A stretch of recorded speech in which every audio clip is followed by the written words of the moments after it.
अ, श्री हरि विष्णु की जय। तो सभी मनोकामनाएं पूर्ण करने वाले कामदा एकादशी व्रत कथा इस प्रकार से है भक्तों। तो 8 अप्रैल 2025 को कामदा एकादशी का व्रत रखा जाएगा। ये एकादशी चैत्र मास के शुक्ल पक्ष में आती है और भगवान विष्णु जी की पूजा के लिए समर्पित है। ऐसा माना जाता है कि इस व्रत के पालन से सभी इच्छाएं पूर्ण होती है और पापों का नाश होता है। तो भक्तों, कामदा एकादशी व्रत कथा इस प्रकार है। पौराणिक कथाओं के अनुसार नागपुर नामक नगर में राजा पुंडरीक का शासन था, जहाँ गंधर्व, किन्नर और अप्सराएं निवास करती थी। ललित नामक गंधर्व और उसकी पत्नी ललिता वहां रहते थे।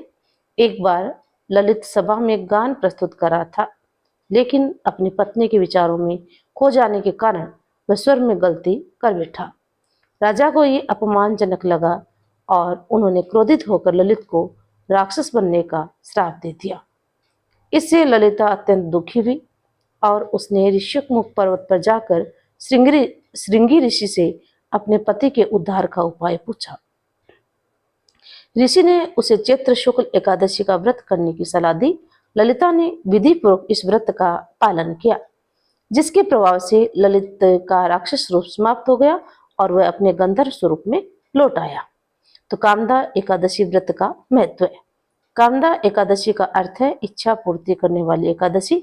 इस दिन व्रत रखने से सभी मनोकामनाएं पूर्ण होती है, पापों का नाश होता है और मोक्ष की प्राप्ति होती है।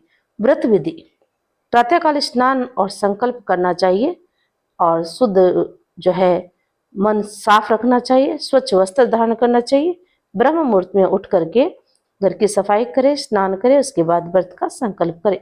भगवान विष्णु की पूजा जो है उसमें चित्र के सामने घी का दीपक जलाए, फूल तुलसी दल अर्पित करें और धूप दिखाए और पूरे दिन भजन कीर्तन मंत्र जाप करें और रात्रि जागरण संभव हो तो करें।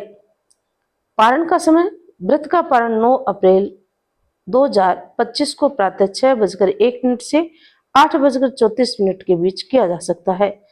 श्रद्धा और भक्ति के साथ कामदा एकादशी का व्रत रखने से भगवान विष्णु की कृपा हमेशा बनी रहती है और जीवन में सुख समृद्धि आती है। तो इस प्रकार भक्तों, कामदा एकादशी की जो कथा है वो आपको मैंने सुनाई। कामदा एकादशी की आरती भी जो है मैं आपको सुनाती हूँ। कामदा एकादशी की आरती जो है करने से ही जो है व्यक्ति के पाप नष्ट हो जाते हैं। इसमें आप श्री हरि विष्णु की भी आरती गा सकते हो। तो श्री विष्णु जी की आरती इसमें मैं गाती हूँ। आरती कुंज बिहारी की, श्री गिरधर कृष्ण मुरारी की, गले में वैजंती माला, बजावे मुरली मधुरी बाला। आरती कुंज बिहारी की, गिरधर कृष्ण मुरारी की, श्याम रंग सुंदर है न्यारो, राधा संग बैठे बन मालो। बसे सदा ब्रज की कुंज गलिन में, लीलाए करत मधुर मन भवन में। आरती कुंज बिहारी की, कन कन में वे वही विराजे, भक्तन के दुख त्वर ही भाजे। ऐसी दया में लीलाएं, सदगुरु ज्ञान बतलाए। आरती कुंज बिहारी की, श्री गिरधर कृष्ण मुरारी की। तो भक्तों, इस प्रकार से आप एकादशी पर इस आरती को भी गा सकते हो। एक आरती और भी है, आप चाहो तो उस आरती को भी आप गा सकते हो। मैं तो ये भी गा लेती हूँ और एक और आरती है उसको भी गाती हूँ। तो आप चाहो तो दूसरी एकादशी की आरती भी मैं आपको सुना देती हूँ। दूसरी आरती सुनिए। जय एकादशी माता, जय जय व्रतधारी, भक्तन के संकट हरो तुम हो सुखकारी।